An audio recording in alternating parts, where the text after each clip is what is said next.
bienvenue sur l'Argus.fr. On découvre aujourd'hui la nouvelle Citroën C3, la troisième génération de la citadine Citroën. Avec son museau sur deux niveaux, la Citroën C3 s'intègre à la gamme. Ça évoque le Citroën C4 Picasso et aussi la C4 Cactus et ça donne beaucoup de cohérence à la gamme Citroën. Le style de cette nouvelle mouture est en nette rupture avec les deux générations précédentes. Le toit est plat, de teinte dissociée, ça évoque la Mini. Et après, au bas de la carrosserie, on a des arches de roue rapportées, des bumps comme sur le C4 Cactus, et ça évoque l'univers des SUV urbains. Ça permettra à la Citroën C3 de bien se démarquer de la concurrence. À bord de la nouvelle Citroën C3, l'ambiance change également, avec une planche de bord rectiligne, géométrique, qui évoque la C4 Cactus. Ce sont des formes simples, facilement personnalisables. On a ici sur cette version haute un empiècement façon cuir, cerclé d'un élément laqué de gris. Ça donne une ambiance un peu moderne. Là, on a en point d'orgue pour la technologie un écran tactile de 7 pouces de diagonale avec une technologie connectée. On a ici un GPS qui donne en temps réel l'état du trafic, le prix du carburant dans les stations et s'il reste de la place disponible dans les parkings urbains. Ce qu'on regrettera cependant, c'est qu'il soit positionné un petit peu bas et ça impose de quitter la route des yeux et ça, c'est dommage.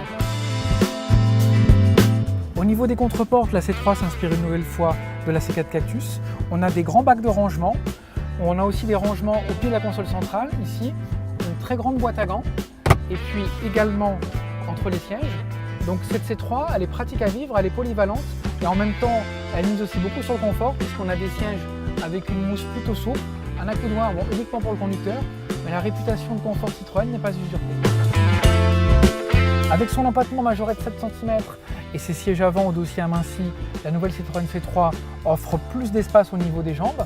Le pavillon plat permet aussi de gagner au niveau de la garde-toit. Par contre, sur cette version qui est équipée d'un toit en verre, on perd 5 cm au niveau du toit et c'est gênant pour des gens comme moi qui mesurent à peine 1,70 m. La tête ne passe pas. Ça, c'est dommage pour une citadine. À l'arrière de la nouvelle Citroën C3, il y a des feux à texture 3D, un bouclier robuste dans l'esprit SUV et toujours cette forme ronde qui évoque la génération précédente.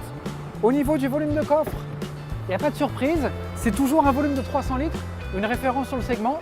Par contre, regardez, il y a quand même une marche qui est très importante et c'est pas pratique pour le chargement, c'est plutôt embêtant quand il faut mettre des objets lourds.